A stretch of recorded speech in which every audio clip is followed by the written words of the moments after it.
There was a certain finality to the way the coal elevator clanked shut.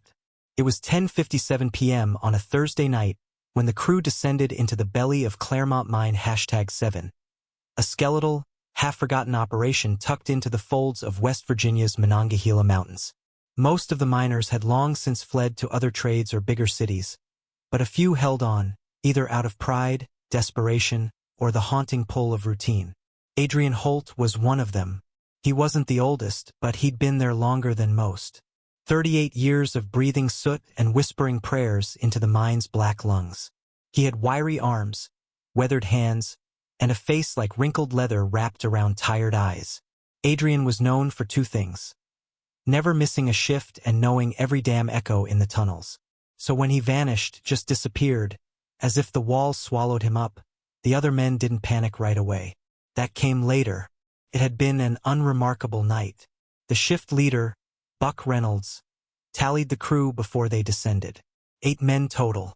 They clanked their helmets, traded weary jokes, and rode the rattling freight elevator down into darkness. Claremont Mine #7 had long since stopped producing rich coal veins. Most of the tunnels were skeletal corridors reinforced with rusted beams and flickering lanterns. The men worked Section C about a half-mile in. Around 12:40 a.m., Buck made his rounds and passed Adrian, who was chipping at a stubborn coal seam near an old side drift, the tunnels that hadn't been used since the 60s. "You good, Holt?" Buck asked. Adrian didn't look up, just grunted. "Rock's dry, dead vein, but something feels off." He tapped the tunnel wall. "Feels hollow." Buck frowned. "That part's mapped. Dead end past 20 feet. Adrian shrugged. "Yeah, but it ain't supposed to breathe." Buck chuckled nervously. "Say again." Adrian squinted at the rock wall, then turned back with a crooked grin. "Never mind. Just a draft. I'll be up soon." He never came up. At 2:15 a.m., the siren blew for shift change. The elevator clattered back up. 7 men returned. Buck didn't notice Adrian was missing until he reached the locker room. "Anyone see Holt?" Grumbles. Shrugs. No one thought much of it. Sometimes a guy stayed back to finish a patch. But as the minutes ticked on, 5, then 10, then 20, unease bloomed. They radioed down. No answer. Buck and 2 others rode back down, retraced their steps, and found Holt's gear lying neatly against the wall of the side drift. Helmet on the ground, light still glowing, pickaxe propped up beside it. No blood. No drag marks. No footprints heading deeper. Just a faint breeze wafting from the wall like an exhale. The search lasted 3 days. The mine was shut down temporarily. Rescue teams combed every corridor, every shaft, every drift. They brought in canines, equipment, drilled through walls. Nothing. It was like Adrian Holt had simply dissolved. His family, a wife and 2 grown sons, held a vigil outside the gates. His wife, Caroline, refused to believe he was dead. "He wouldn't leave us. Not like that." And the strangest thing? The draft he mentioned, the one behind the wall? No one could find it again. Not a whisper of air. Not even with thermal cameras. It was as if the mine had closed its mouth. Weeks passed. The men returned to work uneasily. They avoided the side drift. Buck ordered it sealed, and no one argued. But things got weird. First, the tapping started. Soft, rhythmic knocks from behind the sealed wall, like someone gently rapping with a pickaxe. They'd hear it at random times, sometimes for minutes, sometimes just 1 or 2 taps. Buck assumed it was old wood shifting, but the younger guys wouldn't go near Section C alone. One even quit outright. Then came the whispering. Gareth, the youngest on the team, swore he heard Adrian's voice echoing in the tunnels. "Just once," he told Buck, pale and trembling. "It said, 'Still here. It's dark.'" Buck slapped him. "Don't joke about that." "I'm not," Gareth whispered. He sounded scared. One night, 3 weeks after Adrian vanished, Buck stayed late to inspect a ventilation shaft. Everyone else had gone up. The mine was quiet, too quiet. Then he heard the pickaxe. Not just a sound. An actual metallic clang. like steel biting into stone. It echoed faintly from the side drift. Buck grabbed a lantern and approached. The wall was still sealed, cemented and reinforced. But the sound came again. Clang, clang. He pressed his ear to the wall. The air was cool. Then a voice rasped through the stone. "Buck!" He stumbled back, heart racing. "Buck, I'm still here. Behind it. They lied about the tunnels. They're deeper. They're alive." Then silence. He didn't tell anyone. Just went home and drank until sunrise. In the weeks that followed, more reports came in. Flickering lights, phantom footprints, shadows moving in tunnels with no source. And always the whispers. "Still here? Can't find the door?" The mine is hungry. One miner had a breakdown and was institutionalized. He'd been caught clawing at the sealed wall with his bare hands, nails torn and bloody. "They're underneath," he kept saying. "Sleeping. But they wake when you dig too deep." By winter, Claremont #7 shut down permanently. The company cited safety concerns and dwindling returns. Privately, no one wanted to be the next name whispered through the rock. Years passed. The mine rusted. Weeds grew over the entrance. Adrian Holt was declared legally dead. Caroline moved away. But then, in 2013, a group of urban explorers entered the abandoned shaft. They uploaded grainy footage of collapsed tunnels and old gear. At one point, one of them stops and pans the camera across a series of markings scratched into a support beam. They hadn't been there before. Not in any map. Not in any photo. Just jagged lines in a pattern that looked like couldn't be teeth. One explorer stares into the camera and says, "I keep hearing someone say, 'Help me. It's coming from the rock.'" That video was the last thing he ever uploaded. He disappeared the following week. Vanished from his apartment. Door locked from the inside. All they found was coal dust in his sheets and a miner's helmet on his pillow. Still glowing. When Evan Mallory first started filming abandoned locations for his YouTube channel, he thought the only thing he'd have to worry about was asbestos or maybe a collapsing floor. The world of urban exploration was filled with its own quiet hazards. Security patrols, weak staircases, and rats the size of house cats.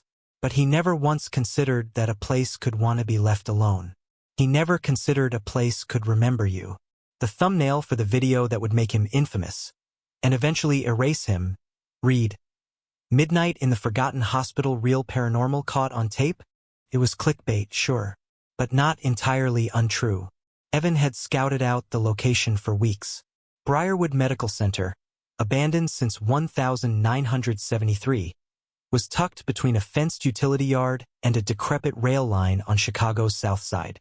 The hospital had once been massive, a sprawling 10-story institution with emergency services, a psychiatric wing, and rumors of secretive medical trials on senile patients in the 1950s. By the 2000s, most of it had been gutted by vandals and time. Spray paint and rot consumed the corridors. Trees clawed at the windows. But local whispers on forums, Reddit threads, and YouTube comment sections spoke of Ward 6B, a wing that wasn't in the original building plans, a hallway that only showed up at night. Evan had rolled his eyes, but he had to admit, his metrics exploded any time he tagged a location as haunted. And if he could be the first one to document this so-called secret ward, that could mean real attention.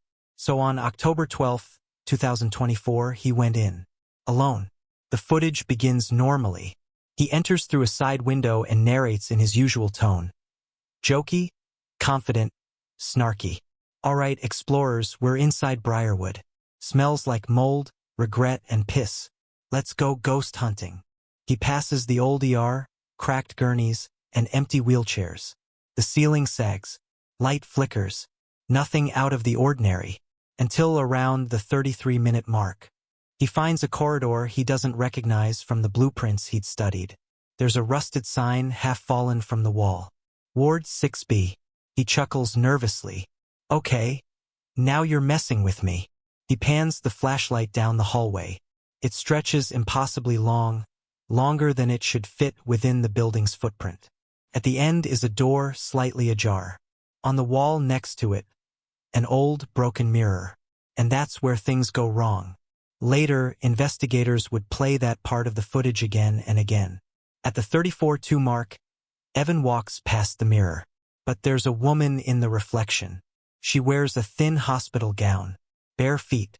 Her mouth is open, not like a scream, but like someone gasping underwater. Her eyes look swollen. Her hair hangs like wet seaweed. She doesn't appear in the hallway, only in the mirror. No one sees it at first, not even Evan. He mutters, "Creepy-ass hallway," and pushes the door open. It slams behind him. For the next 3 minutes, the footage distorts. The audio becomes layered. His voice overlaps itself like an echo in reverse. The screen flickers, static pulses. Then silence. And black. It stays that way for 8 minutes. When the footage returns, the camera is lying on its side. The hallway is empty, but Evan is gone. You can faintly hear something if you crank the volume. A whisper, a wheeze. Some claim it says, "She found him." Others hear only a long, dragging exhale. Evan never returned home. His roommate filed a missing persons report. His channel blew up with speculation. Hundreds of comments flooded in. Fake. Why stop recording right before it gets good? Pause at 34:2. You'll see her. Look in the mirror. I swear I saw the same woman in my dreams. What is this? Anyone know about a patient named Margaret Bloom? That last comment started the spiral. A Redditor traced the name through digitized archives. Margaret Bloom, age 29, had been committed to Briarwood's psychiatric wing in 1961 after a psychotic break. She reportedly spoke of a twin version of me in the mirror that followed her at night. She disappeared from her locked room in 1963. The door was still bolted from the outside. Security footage from that era was minimal, but her room's mirror was shattered inward. And scrawled on the wall, in her own handwriting, "She walks behind me now." Evan's family pushed police to investigate. They hesitated. The building had long been deemed unsafe, and the footage, while disturbing, could have been staged. Eventually, a crew was sent in. They found Evan's flashlight, his backpack, his water bottle, but not his camera, not him. And strangest of all, there was no record of a Ward 6B, no architectural evidence.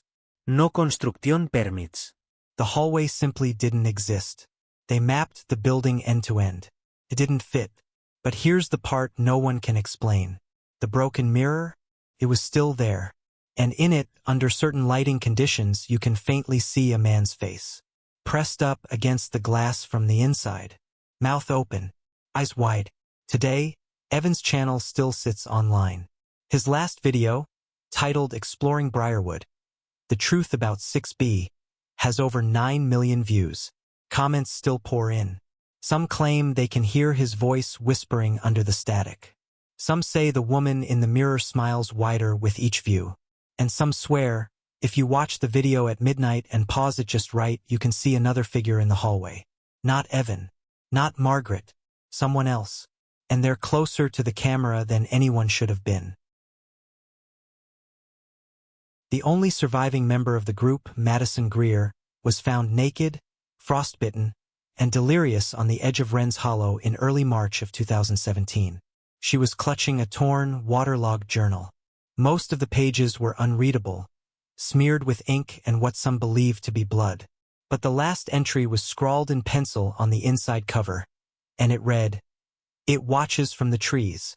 It wears their voices now." She never spoke again. The story begins 2 weeks earlier, when Madison and 3 friends, her boyfriend Tyler, her best friend Jenna, and Jenna's boyfriend Corey, left the city for what was supposed to be a digital detox weekend in the Appalachian Mountains.